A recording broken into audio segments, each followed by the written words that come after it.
Eh bien bonjour à tous, on se retrouve sur Ojara, la chaîne du mec qui a 40 000 séries en même temps et qui est pas capable de tous les faire et des fois qu'oublie des vidéos comme les 3, comme tout dernièrement que je viens de découvrir, le 4, 5, 6 des nains de Total War Warhammer 1. Mais ça c'est un tout léger détail parce que de toute façon c'est quand même une chaîne que j'aime particulièrement à faire, c'est-à-dire ma seule chaîne d'ailleurs, bref on s'en fout. Donc on se retrouve sur Total War Warhammer 2 et là vous allez me dire... Mais pourquoi t'es sur l'écran de base? Pourquoi tu te retrouves pas avec Lothaire? Bah parce que déjà, comme vous l'avez vu dans le titre, bah on joue pas avec Lothaire. C'est logique. En fait, on joue avec ça, les rois des tombes. Donc c'est un DLC que j'ai acheté parce qu'il est payant. Et pourquoi une pyramide volante? Ouais, bon bref. Du coup, c'est... Alors ce DLC, normalement, si je suis pas débile, rajoute une faction qui s'appelle les rois des tombes. Parce que sinon, ça se rappellerait pas le roi des tombes. Parce que si ça rajoutait pas les rois des tombes. C'est comme le DLC, par exemple, si on rajoute un jour une faction qui s'appelle Cochon, on va pas l'appeler le DLC Banane. Je sais pas pourquoi Banane, ni pour Cochon, mais c'est pas grave. Du coup, on va jouer les rois des tombes dans cette campagne, dans cette nouvelle campagne. Nouveau contenu disponible. Donc nouvelle campagne. Donc j'ai téléchargé Empire Mortel depuis la dernière fois qu'on s'est joué, j'ai téléchargé aujourd'hui. Donc maintenant on peut jouer en Empire Mortel, ce que je compte pas faire. Je compte faire des œils du vortex au début. Donc on compte veut. Alors je compte veut. Donc comme vous le voyez, il y a un nouveau seigneur. Par contre le son est trop fort. Vraiment. Désolé, je vais. Non. J'ai du mal hein. On va un chouïa baisser, voilà. Donc on va relancer une nouvelle campagne. Œil du vortex. Et pas avec eux, ni avec lui. D'ailleurs, vous le remarquerez, lui a été rajouté. Climat désagréable climat privilégié. Oh, ça... oh putain, ça c'est cool. Donc là c'est un nouveau mec, je sais pas où il débute. Je sais pas du tout où il débute. Donc ça rajoute une nouvelle unité je crois pour eux. Je sais pas, j'en sais rien, j'ai jamais joué Skaven. Donc ça, ils ont un nouveau chef. Normalement il y a une nouvelle unité avec les elfes sylvains qui sont des fantômes. Les elfes sylvains, les autres elfes. Alors ça je suis pas sûr hein, parce que c'est la première fois que je lance depuis le DLC, mais c'est ce que j'ai entendu dire. Et il y a les rois des tombes où il y a... Je vais arrêter de parler et de cliquer sur des mecs parce qu'en fait ça fait tellement de bruit. Donc il y a les rois des tombes. Donc 4 nouveaux généraux. Donc il y a Khemri que je vais jouer. Donc qui est le, on va dire le chef de faction de base. Donc Khemri qui apparaît en Égypte. Je vous expliquerai un peu pourquoi il y a ces décors là, alors que normalement dans le jeu de base il n'y avait pas avant. Après il y a les Exilés de Nagash qui sont en plein territoire elfe noir. D'ailleurs c'est pour ça qu'ils ont des diplomaties à moins avec eux. Après ils sont pas très aimés par les rois des tombes. Après il y a eux. Eux je sais pas trop où ils sont. Alors je crois qu'elle est à côté de Khemri, elle doit... Ouais non je sais pas où elle est en fait, elle.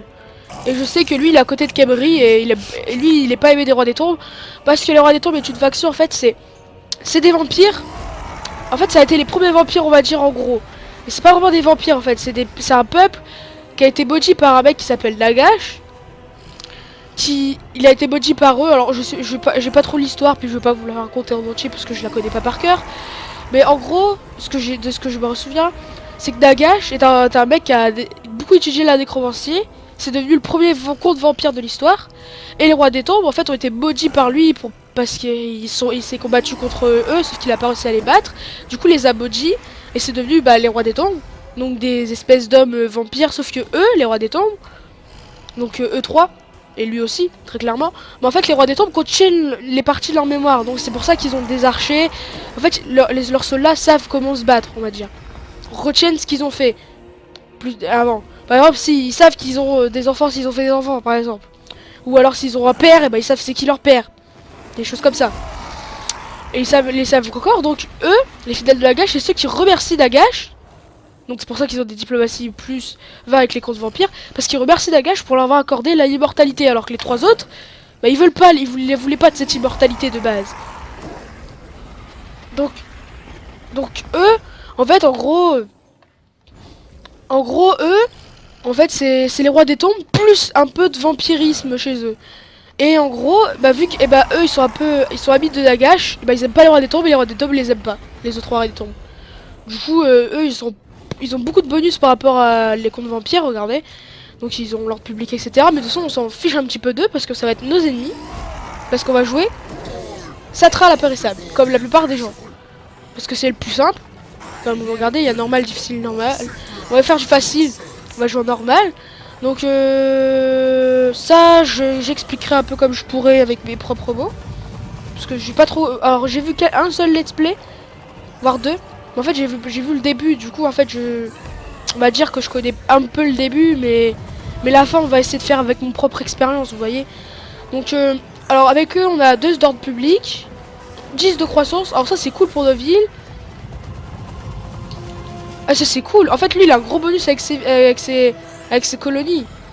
Donc lui en gros ses villes ils ont plus d'ordre public, plus de croissance, donc et moins de construction, donc ça veut dire qu'elle se déploie plus vite avec moins de malus.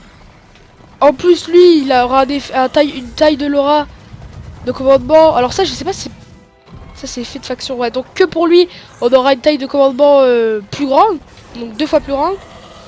Et les victimes qui s'appellent les unités gardiens des tombes, donc eux, et des chars squelettes que je vous montrerai après parce qu'on peut les recruter directement avec lui. Et bah ont 10% de plus de régénération après les batailles. Donc avec lui on va commencer avec un sphinx de guerre qui est ultra puissant. En fait c'est une statue animée je crois. Je crois que c'est comme ça que ça c'est.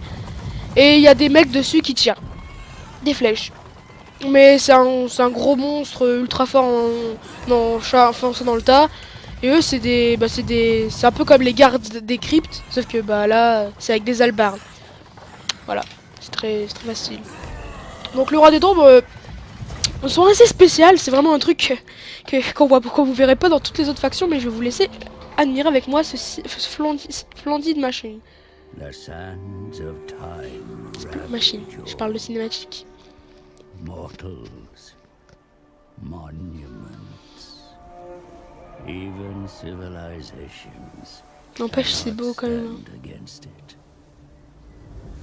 En fait je peux parler mais qui parle pas en français. Donc là ils disent en gros qu'il y a des mecs sous les dunes qui sont morts. Et ils demandent qu'à être découverts. Ok. Je suis sûr qu'ils vont se faire attaquer par les rois des tombes.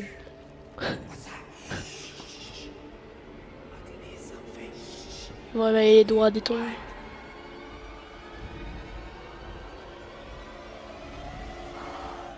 Beau.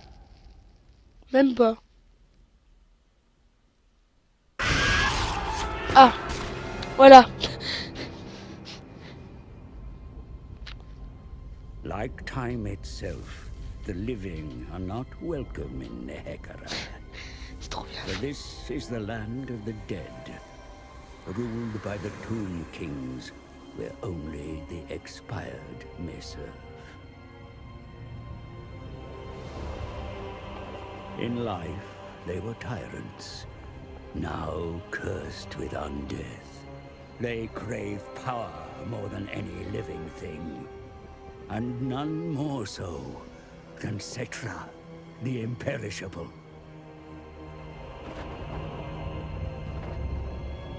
Eternity was promised, but the Tomb Kings awoke to unlife, no longer beatific sovereigns. Their kingdoms as decayed as their bodies. The glory of Khemri lost, forgotten. Donc ouais, quand je...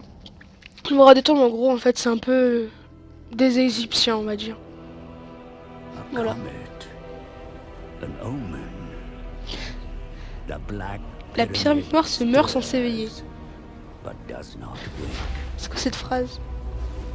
A vessel of untold power, awaiting a new master, but it remains sealed. The Lich priests are tasked with finding access. Alors donc ça c'est un truc assez important. C'est que les rois des tombes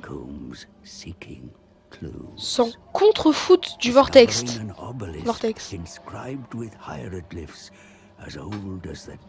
Très important. The answer lies in the 9 books of Il Nagash. cherche les 9 livres de The original Nagash. tomes of undead lore, authored by the Arch Necromancer. Due to the turbulence of the vortex across the ocean, not 9, Mais il en faut que but only 5. 5 books are needed. Ok. Then the pyramid shall open. Et comme ça, on pourra ouvrir la pyramide. Ok. C'est très intéressant de savoir qu'il en faut que 5. Time has seen the books lost, scattered. Other tomb kings will seek them, for all desire the Black Pyramid. Begin the search. Raise your warriors. The legions of Khemri march to war. Donc on est à la recherche des livres de Nagash qui sont perdus dans le monde. C'est très facile à comprendre. C'est facile, hein. Donc très clairement vous spawnez, un peu, vous apparaissez en fait dans le continent où il y a les Skaven de base. Le chef Skaven de combat, je crois. Alors je sais plus son nom. Et la faction le Homme Lézard. Dernière défense, ou dernier défenseur, quelque chose comme ça. Ça ressemble à ça. Vous spawnez ici, mais plus au nord, au niveau en fait où il y a les... Vous êtes quasiment au niveau des dépôts vertes en fait. En fait, vous êtes au niveau du... Comment il s'appelle? En fait, des peaux vertes sauvages qui sont en dessous des peaux vertes, avec lesquelles les peaux vertes, vous avez... avec lesquelles quand vous jouez les nains, avec lesquels là, si vous allez voir mon niveau avec les nains, ils étaient en train d'assiéger dans le 7 ou dans le 8 d'épisode, ils étaient en train d'assiéger la dernière ville peau verte qui reste, que j'ai pas détruite. Donc, en gros, en fait, vous spawnez tout juste à côté. Et en fait, ce qui est cool avec les rois des tombes, c'est que dans le 2, quand vous jouez, j'ai vu ça sur plusieurs parties, pas les miennes, hein, bien sûr. Je suis pas allé assez loin pour l'instant. Et ben en fait, vous avez une faction qui arrivait, et l'Empire Strigol, c'est un comte vampire qui arrivait avec super masse de points. Le mec, il était ultra fort. Et en fait, grâce à ça, à mon avis, vu que là, il y a les rois des tombes, si vous les jouez pas, à mon avis, ils vont le booter. Parce qu'en fait, le mec, il commence avec qu'une ville. Et la plupart du temps, vu que c'est un vampire, avec la corruption, il arrivait à shooter les autres villes assez facilement grâce aux rébellions, etc. Et puis là, ça permet en fait de contrebalancer le mec qui était ultra chiant à battre. Voilà. Je pense que vous en foutez. Donc ce qui est cool avec le roi des tombes de Khemri, c'est que vous avez 0 entretien. 0 coup. En fait, pour vos armées, vu qu'il suffit juste de réveiller vos armées et pas les invoquer, etc. Vu que c'est des soldats qui sont morts avant que vous allez récupérer. Et pas les... Mais qui vont se réveiller en fait, pour revenir à la vie. Et vous aurez pas besoin en fait de payer pour les avoir. Puis vu qu'ils sont morts, pas besoin de les payer pour qu'ils restent en vie. Donc on se bat contre eux, hein.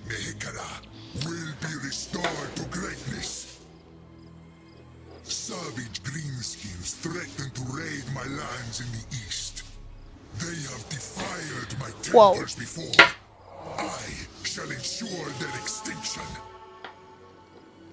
More godless orcs dwell in the mountains to the south, but a much greater threat squats within my kingdom. Donc là il y a des rois des tombes aussi à Qatar. Voilà, c'est eux, c'est des mecs qui ressemblent à ça, mais c'est pas vraiment lui. Voilà, en fait il y a des vampires comme ça sur cette map qui sont un peu chiants.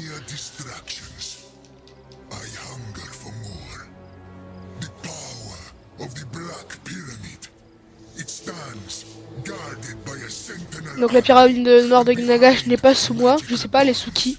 En tout cas, même pas. On le voit bien, grâce à ce petit icône. En tout cas, elle est jolie, franchement, elle est stylée. Ok. Ah donc elle est à côté de nous en plus. Donc aussi, ce qui rajoutait avec ce DLC, c'est surtout, comme vous voyez, l'aspect Égypte.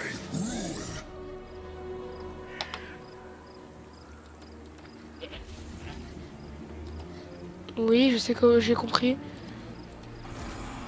Ok, mon jeu il a pas trop kiffé. Récupérer 9 livres de Nagash. Ça va être long. Donc ça c'est le bouton livre de Nagash pour savoir. Là, la fenêtre... Donc ça en fait c'est là où les livres sont. Donc il y en a un qui est au niveau des elfes. Il y en a même deux qui sont au niveau des elfes. Des hauts elfes. Il y en a deux qui sont en bas. Il y en a quatre sur mon terrain. Là il y en a un qui est proche des ultimes défenseurs. Là c'est les Skaven je crois. Et là il y en a plein d'autres autre part. Il n'y en a pas au niveau des elfes noirs. Mais je sais pas s'ils spawnent aléatoirement. Mais s'ils spawnent... Ah le premier il est là. Ah donc ça donne des récompenses de les choper. Du coup, alors par exemple pour choper le premier, faut prendre la tour blanche du livre de Kohet qui est là. Le premier livre va être un peu compliqué. Le deuxième livre, c'est ici. Celui-ci va être plus simple. Le 8ème livre. Alors ceux qui sont chez moi, ils ont des bonus assez cool pour celui-ci. Mais en fait, ça c'est trop bien comme truc. Ça aussi c'est pas mal. Bon bref. Il y a ça te donne des bonus, donc ça j'étais pas trop au courant parce qu'en même temps à chaque fois ils en font pas trop. Bah ils le font pas tout de suite vu que c'est un truc que vous faites super tard dans le machin, donc vous en. J'arrive pas à le virer. Ah d'accord. Et ben en fait vous en contrefoutez du vortex. Donc j'ai pas vu mes autres quêtes. Capturer, occuper de colonie et rechercher une technologie de dynastie. Donc on va commencer la vidéo à partir de là, donc je vais faire 20 minutes à partir d'ici de plus. Donc vous avez déjà... Mince, désolé. Donc vous avez déjà... Oui, en fait non, c'est pas con. Donc là vous avez votre région. Là c'est les... Bref, vous apparaissez ici. Tandis que les ultimes défenseurs là, et les Skaven, je crois que c'est quelque part... Je crois que c'est là les Skaven, j'en sais rien. Je fais que des suppositions. C'est qui lui, du coup? Ah, c'est les sentinelles. Alors, je sais pas c'est quoi. Je vais voir si c'est des vampires, c'est quoi. C'est des rois des tombes qui tiennent ça.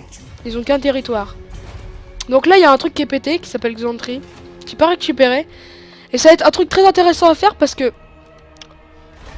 ça, c'est un truc qu'on parlera plus tard.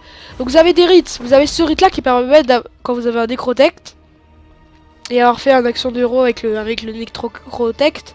Donc c'est, bref, avoir utilisé votre héros pour faire quelque chose. Vous pouvez faire ce rite qui vous coûte 4000, c'est cher. Vous avez un mec comme ça, qui peut coloniser une druide. Et quand vous l'envoyez par exemple ici, donc c'est le meilleur truc à faire avec Kebri au début, bah votre colonie elle sera niveau 3 direct. Et vous aurez perdu votre mec par contre. Mais vous aurez une colonie niveau 3. C'est plutôt pas mal. Donc les rois des tombes, vous avez 0 coup. Regardez comme on le voit là, j'ai une petite armée. Et elle me donne pas de malus. Pour recruter... Bon là c'est les recrutements de régiment de renom, ça marche pas. C'est pareil. Par contre, regardez. Donc ça c'est les unités de base. Donc ça c'est les chars. Hein. C'est les chars squelettes, donc c'est ça qui permet qui gagne 10% de plus avec moi. Donc, vous avez les unités de base qui sont là.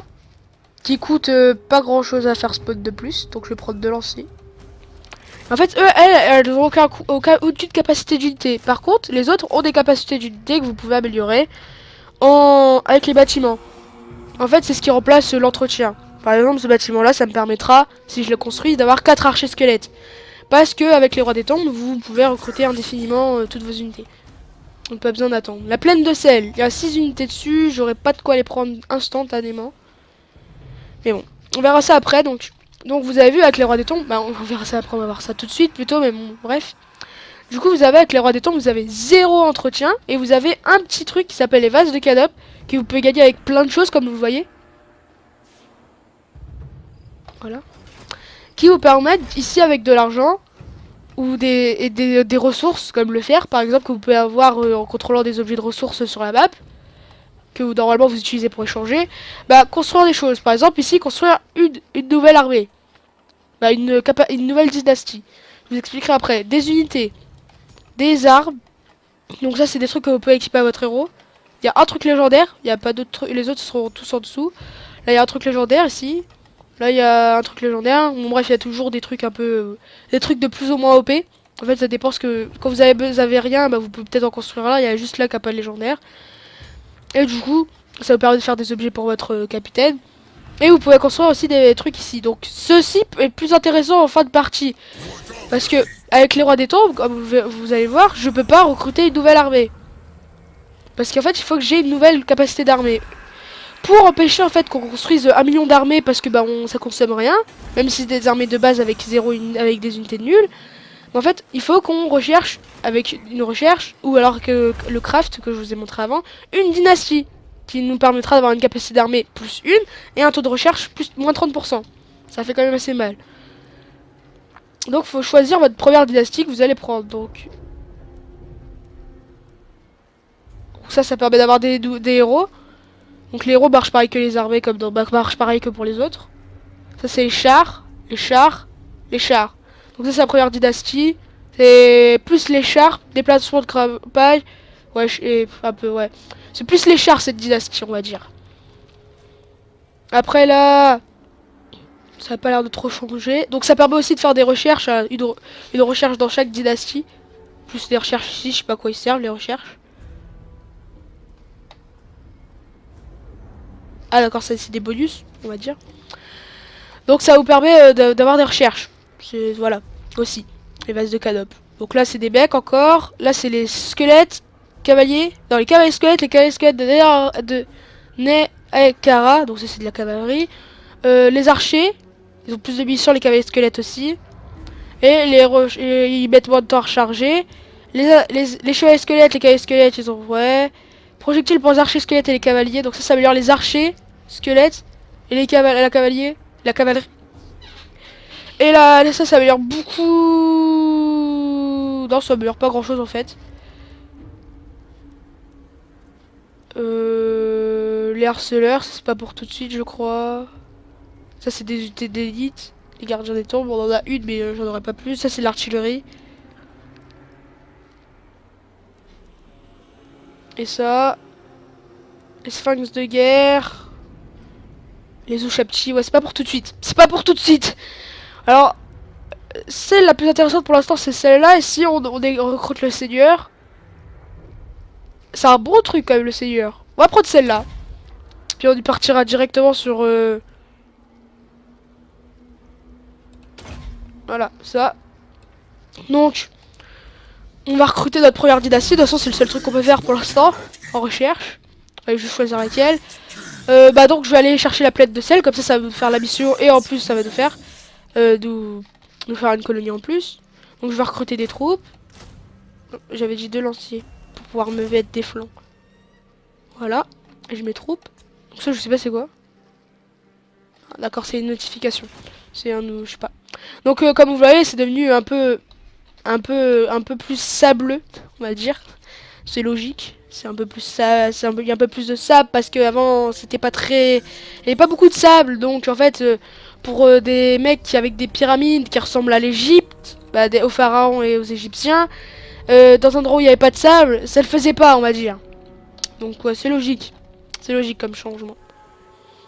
Donc bah diplomatie. Donc autour de nous il y a les fidèles de Nagash contre qui on est en guerre, qui sont là-bas, qui sont assez éloignés quand même de nous. Par contre j'ai l'impression qu'ils contiennent à côté, ils ont un...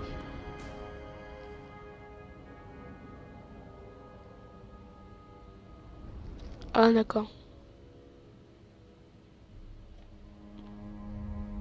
Les plus grands royaumes.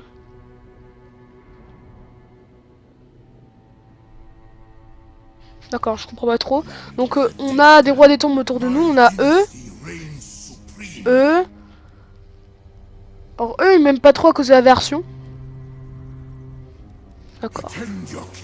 Lui c'est à cause d'une intrusion vers lui. Et une aversion aussi. Mais ça lui dérange pas trop. Après ça devrait pas s'améliorer. Est-ce qu'il veut bien un pacte de non-agression? Alors lui je vais pas pouvoir lui mettre un pacte de non-agression parce qu'il va falloir que je lui fasse la guerre un jour. Alors je peux peut-être essayer. Mais il y a un moment il va falloir que je fasse la guerre pour choper son endroit. De toute façon j'ai pas le droit. D'accord. Ils veulent pas. Donc Noumas. Et Noumas veut que dalle. Pourquoi? Pourtant il m'aime bien. D'accord. Alors Noumas veut pas de moi.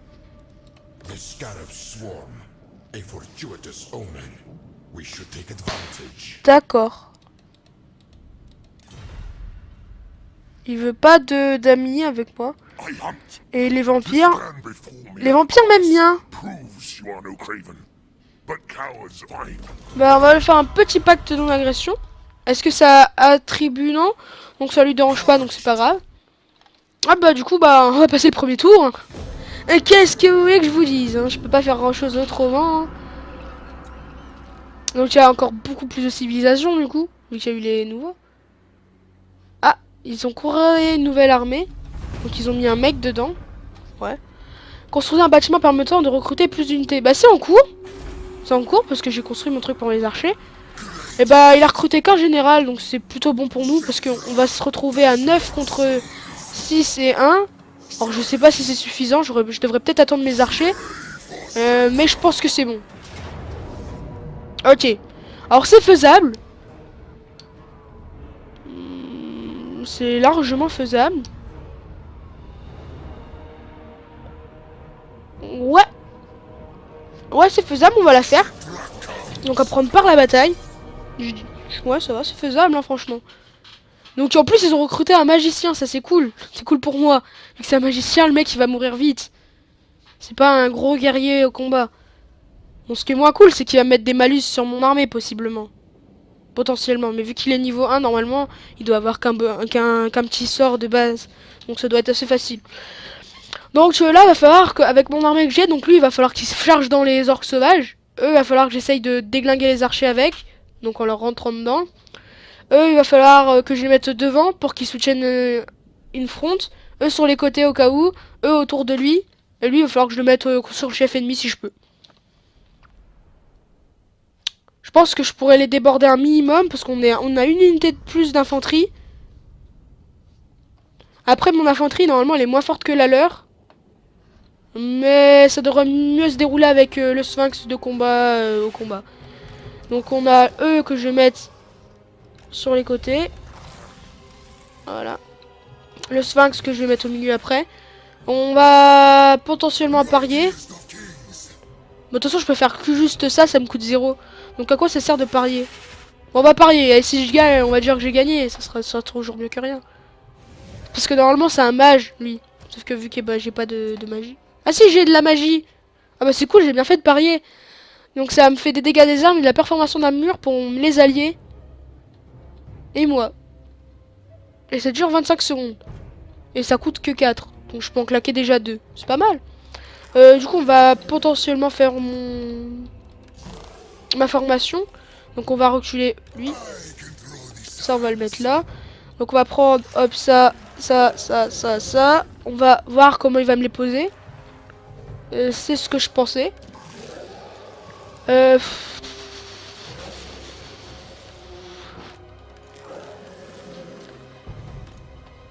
Bon.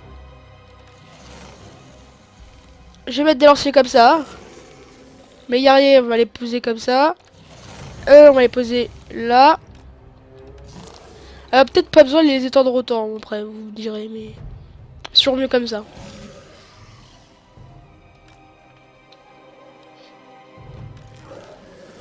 Ouais, pas besoin de les étendre autant. Le mec, il sait pas ce qu'il veut. On va mettre un petit pack. Parce qu'après, si il nous attaque dans un goulot d'étranglement, on fait une bagarre là-bas, en fait, bah, ça va être un peu compliqué de se battre avec des grosses lignes. Ce qui va potentiellement leur être favorable, mais bon. On va mettre lui au milieu avec mon chef. Hop, ça, je vais les grouper. Hop.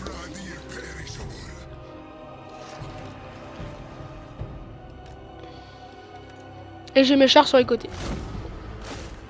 Alors, comment ça s'est posé? Ok. Alors, je peux potentiellement envoyer mes chars sur lui là-bas. Pendant que ça se bat contre là-bas. Alors, ça aurait été potentiellement cool pour moi d'avoir des archers. Après, est-ce qu'ils viennent vers moi? Non. Alors, je vais faire quelque chose. C'est que eux, je vais les envoyer avec mes chars. Comme ça va faire que j'aurai une unité pour occuper au cas où et essayer de faire passer mes chars. Alors, faut juste que je me mette pas à portée de tir ennemi. Ça serait cool. Ok. J'ai quand même un... donc c'est qui j'ai fait bouger? C'est lui. Donc lui, on va le prendre. Et on va le grouper tout seul.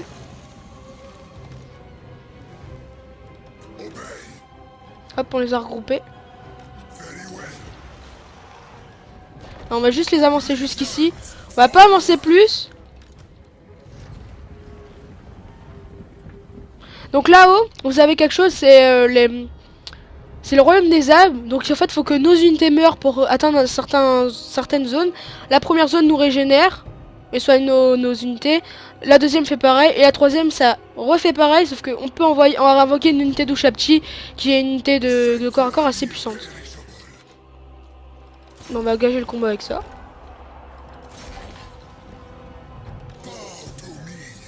Puis on va faire pareil là.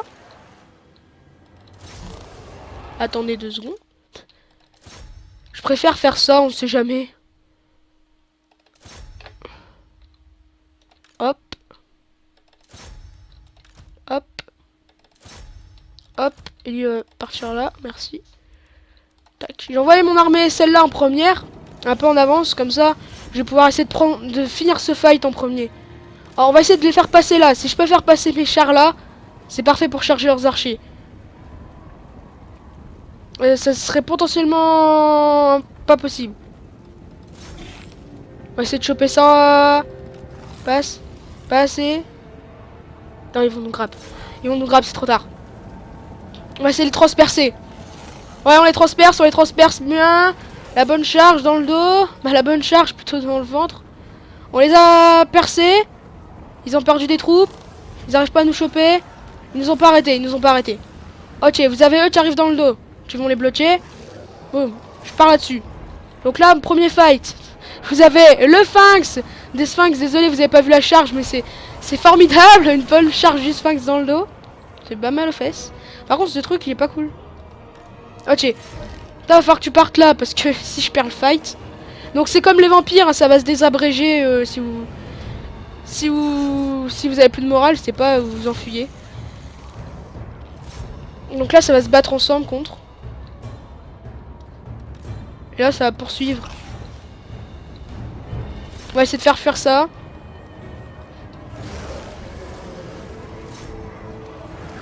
Voilà. Hop, avec ça. La petite explosion. Sur le Sphinx. Ça fuit. C'est gagné! Alors il y a juste lui qui a pris ultra cher. Donc voilà pourquoi notre infanterie n'est pas très douée, comme vous voyez. Elle n'est pas ultra puissante. Mais c'est vraiment beau, regardez. Regardez pas par exemple ce Sphinx. Là, dans le gros tas là, regardez. Bah s'il arrive à sortir un jour. Tu peux courir s'il te plaît? Sors le Sphinx. Voilà, merci. Donc là, regardez déjà comment il est badass. Je le cache pas. En plus, il est rapide. Regardez-moi ses stats. Il est puissant. Donc là, vous vous dites, bah ça va, c'est juste un mec. Alors, bon, c'est un peu lent quand même. Oups, c'était pas prévu ça. C'était pas là que je voulais appuyer. Regardez-moi cette charge dans le dos. Ah, s'il arrive à charger, parce que j'ai pas l'impression qu'il charge. Ouais, non, il charge pas. Bon, c'est dommage. Ça le fait pas trop bien, mais regardez déjà, regardez. Regarde comment ça fait ultra peur. Ouais, ça fait ultra mal à mon avis, ça fait ça, mais c'est un point. Bon. Bon, on va arrêter, de toute façon, ils sont morts, les troupes. Donc on a gagné. Vu que c'était une attaque de ville, ils ont été explosés instantanément. Et sachant que, regardez, ils ont pas pris ultra cher. Nous, on a perdu 50 unités, ils sont répartis là. On a dû en perdre quelques-unes là. À mon avis, pas ici. À mon avis, ici, on a perdu 0 troupes. Ce qui a fait le plus mal, c'est nos chariots qui ont tapé. La charge dans le dos, plus la charge déjà dans les mecs, ça a dû faire ultra mal. Je pense que les orques sauvages qui se sont pris ça, ceux-là, ils ont bien fait mal à eux. Mais après, regardez, on a perdu 5 troupes sur le fight principal, quoi. Voilà, j'ai pas envie de vous dire, mais... Voilà, quoi, y a rien. Du coup, on peut raser pour gagner des Vascanop. On peut prendre pour gagner des Vascanop. On peut mettre à sac pour pas gagner de Vascanop. De toute façon, on va prendre, vu que c'est notre région principale, puis moi, je prends la plupart du temps. Ok, du coup, là, ils veulent qu'on garde une province sous contrôle instantanément. Bah, tout court. Et rechercher ok. Bah, du coup, on a eu un rang, on a eu level up. On va pouvoir acheter des archers. On va pouvoir recruter un archer comme ça. 2 guerriers. 3 guerriers. 4 guerriers. Donc vous avez vu, je prends avec... j'utilise les deux moyens je prends J'utilise aussi le global, le recrutement global, parce qu'en fait, vu que ça vous coûte, en fait, ça vous coûtera pas plus cher. Ça vous permet en fait d'optimiser votre recrutement. Donc on se fait une armée à peu près potable. Par contre, pourquoi je peux recruter des... Ah, il y avait déjà des archers ici. Du coup, c'est une question. Est-ce que je continue à faire mon bâtiment ici? Non, il y a bien besoin d'autres trucs. Parce que là, par exemple, ouais, non. Bah, du coup, on va arrêter de faire ça, vu qu'on a déjà de quoi le construire. Et... Et puis, on va... pas toucher à grand-chose.